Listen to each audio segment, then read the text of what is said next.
کہ آپ کے اوپر کے ہونٹ کٹ گئے اور خون کا فوارہ جاری ہو گیا. اب یہ ظالم کی تلوار چلنے لگی. مسلم بن عقیل نے تلوار کا وار کیا, سب تلوار چھوڑ کے بھاگنے لگے, سب چھت کے اوپر چڑھ گئے اور پتھر سے وار کرنے لگے. جب پتھراؤ ہونے لگے مسلم بن عقیل کانپ رہے ہیں, آپ کے جسم سے پسینہ بہ رہا ہے, چہرے سے خون کا فوارہ جاری ہے. محمد بن اشعث نے کہا اے مسلم ہم نے تمہیں پناہ دیا, اے مسلم ہم نے تمہیں پناہ دیا, تم لڑائی مت کرو, جنگ بند کر دو, ہم نے تمہیں پناہ دیا. مسلم نے کہا تم مجھے پناہ دینے والے ہوتے کون ہو؟ لیکن محمد بن اشعث نے کہا ہم نے تمہیں پناہ دیا, تمہیں کچھ نہیں کیا جائے گا. سارے لشکری ٹھہر جاتے ہیں. محمد بن اشعث نے اپنے قریب دوستوں کو بلایا. بلانے کے بعد مسلم بن عقیل کے قریب گیا. مسلم بن عقیل نے اپنی تلوار کو میدان میں رکھا. رکھنے کے بعد ظالموں نے مسلم بن عقیل کو اونٹ پہ بٹھایا. جب آپ اونٹ پر بیٹھے ظالموں نے رسی ڈال کر کے آپ کو اونٹ سے باندھ دیا. امام مسلم نے کہا یہ تمہاری غداری ہے. اس کے بعد کچھ دور چلے تھے, ظالم نے پیچھے سے تلوار کھینچ لیا. امام مسلم نے کہا یہ تمہاری دوسری غداری ہے. اب لے کر کے گورنر ہاؤس پہنچے. ابن زیاد نے کہا اے مسلم تم امام حسین کی بیعت لیتے ہو, کیا تمہیں نہیں معلوم ہے کہ یہاں پر یزید کی نافرمانی کی سزا موت ہے, تمہیں موت کے گھاٹ اتار دیا جائے گا. امام مسلم نے کہا ہم یہاں آئے نہیں ہیں, بلائے گئے ہیں. میں یہاں فتنہ فساد کرنے نہیں آیا, میں تو قرآن کی تعلیم دینے آیا ہوں, میں یہاں حق و صداقت کا جھنڈا لہرانے آیا ہوں. امام مسلم نے ساری بات کیا. ابن زیاد نے ساری باتوں کو رد کر دیا. امام مسلم نے کہا اے ابن زیاد تم کذاب ابن کذاب ہے, تیرا باپ جھوٹا تھا, تو بھی جھوٹا ہے. ایک بات یاد رکھنا یزید جھوٹا ہے, تو بھی جھوٹا ہے, اور میرا نانا سچا تھا, میرا بابا سچا تھا, اور میں بھی سچا ہوں. امام مسلم نے ساری بات کیا. امام مسلم کو پیاس لگی تھی. امام مسلم نے پانی مانگا. مسلم ابن عمر باہری نے کہا امام مسلم کو ایک قطرہ پانی نہ دیا جائے. اتنے میں محمد بن اشعث نے اشارہ کیا غلام کو پانی لے کر آ جائے. ایک مٹی کے کٹورے میں پانی لایا گیا. مسلم ابن عقیل نے جیسے منہ کے قریب کیا, اوپر کے کھوٹ سے خون پانی میں گر گیا اور اوپر کے 2 دانت پانی میں گر گئے. تو شریعت کا مسئلہ ہے, اگر پانی میں خون لگ جائے تو اس پانی کا پینا حرام ہے, اس کا استعمال کرنا حرام ہے. امام مسلم نے کٹورا زمین پر رکھ دیا. کہا یا اللہ تیری مرضی نہیں کہ میں پانی پی سکوں. امام مسلم ٹھہرے ہیں.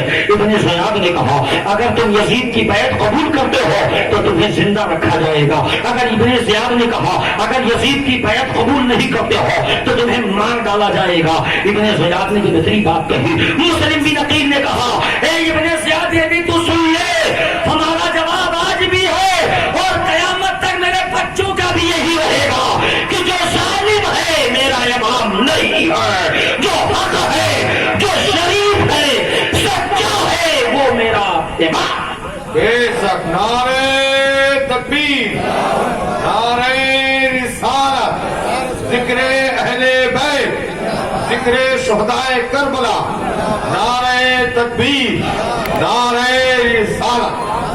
ابن زیاد نے جب باتیں سنی چلبلا گیا, غصے سے تل ملا اٹھا. اس نے بکیر ابن حمران اسدی کو بلایا جس کی تلوار سے آپ کے ہونٹ کٹے تھے. اسی ظالم کو بلایا. بلانے کے بعد کہا لے جاؤ مسلم بن عقیل کو گورنر ہاؤس کے چھت پر اور ان کا سر تن سے جدا کرو, ان کو اوپر سے ڈھکیل دو, ان کی ہڈیاں ٹوٹ کے چون چون ہو جائے. امام مسلم نے کہا واقعی تم مجھے قتل کر دو گے؟ ابن زیاد نے کہا قتل کرنا ہمارے یہاں کوئی بڑی بات نہیں ہے. امام مسلم نے سعد ابن ابی وقاص جو جنتی صحابی تھے ان کا بچہ عمر بن سعد اسی مجمع میں تھا. عمر کو بلایا. بلانے کے بعد کہا عمر میری 3 وصیت ہے, میری 3 وصیت کو پورا کر دینا. یہ 700 درہم میں کوفہ میں قرضہ ہو, اس قرضے کی ادائیگی کر دینا اور شہادت کے بعد میرے لاشے کو دفن کر دینا. یہ 2 باتیں ہیں. اور تیسری بات یہ ہے کہ امام حسین کو میں نے آنے کے لیے خط لکھ دیا ہے, تم انہیں منع کر دو کوئی وہ نہ آئے. عمر بن سعد سے کان میں چپکے سے مسلم بن عقیل نے کہا. عمر بن سعد مجمع میں آیا, سب کے سامنے اعلان کرنے لگا. ابن زیاد نے کہا اس کے بارے میں ہماری کوئی مرضی نہیں ہے. عمر بن سعد تم جانو تمہارا کام جانے. مسلم ابن عقیل کو وہ ظالم بغیر ہاتھ پکڑا, رسی باندھی لے کر کے چھت کے اوپر گیا. لے جانے کے بعد جب چھت کے اوپر کھڑا کیا, ابن زیاد نے کہا گردن کاٹ دو. مسلم بن عقیل نے کہا یا اللہ تیرے پیارے محبوب کی محبت میں یہ ان کا لال شہید ہو رہا ہے. انا للہ و انا الیہ راجعون. ظالم نے سر تن سے جدا کیا اور اوپر سے نیچے دھکیل دیا. جب زمین پر گرے پورے مجمع پہ سناٹا طاری ہو گیا. جو ظالم تھے ان کے آنکھوں سے بھی پسینہ آنے لگا. یا اللہ ہم نے کتنا بڑا جرم کر دیا. کچھ کے تو ہاتھ کانپنے لگے تھے, لیکن ابن زیاد اس کے دل پر پتھر ڈال دیا گیا تھا. وہ شقی القلب ہو گیا تھا, اس کے سمجھ میں کچھ نہیں آ رہا تھا. تاریخ بتاتی ہے ہانی ابن عورہ جو گھر کے اندر قید تھے ان کو بھی ابن زیاد نے کہا اس کو بھی نکالو, اور نکال کر کے رسی باندھا, گھسیٹتے ہوئے لے کر جانے لگے. ہانی ابن عورہ نے کہا اے میرے قبیلے والے مجھے بچاؤ, اے میرے محلے والے مجھے بچاؤ. لیکن بچانے کے لیے کوئی نہیں نکلا. ہانی بن عورہ کو لے کر چلا تو ایک ترکی غلام تھا جس کا نام رشید ہے. وہ رشید غلام لے کر گیا. لے جانے کے بعد ہانی ابن عورہ کو بیچ چوراہے پر شہید کر دیا. ان کے سر کو تن سے جدا کر دیا. مسلم بن عقیل کے ساتھ ایک محب اہل بیت نے اپنی قربانی کا نذرانہ پیش کیا اور دنیا والوں کو ذہن دیا جہاں آل رسول کا خون گرے وہاں غلام کا تن جسم سب قربان. پیغام دیا ہانی ابن عروہ نے. تاریخ بتاتی ہے جب امام مسلم کو شہید کر دیا تو ابن زیاد کو لوگوں نے بتایا اے آقا مسلم کے 2 بچے بھی ان کے ساتھ میں آئے تھے, ایک کا نام محمد, ایک کا نام ابراہیم.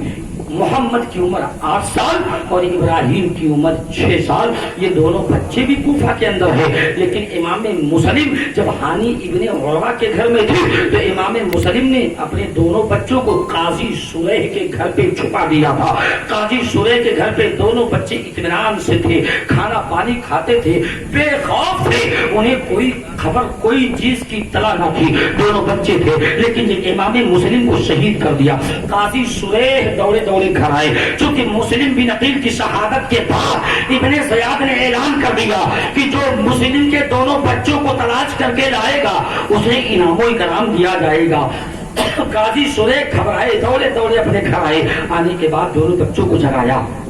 جگانے کے بعد سینے سے لگایا, محمد کی پیشانی کو چوما, ابراہیم کے پیشانی کو چوما, سر پہ دستے شفقت رکھا. دونوں بچوں نے چہرہ دیکھا, کہا اے بابا آپ میرے سر پہ ہاتھ ایسے رکھتے ہو جیسے یتیموں کے سر پہ ہاتھ رکھا جاتا ہے. آپ میری پیشانی ایسے چومتے ہو جیسے یتیم کی پیشانی چومی جاتی ہے. قاضی شریح رونے لگے, سینے سے چمٹا لیا, کہا میرے لالو تم یتیم ہو گئے ہو, تمہارے باپ کا آشیانہ اجاڑ دیا گیا ہے, تمہارا اس شہر میں کوئی نہیں ہے. دونوں بچوں کو چمٹا کر رونے لگے.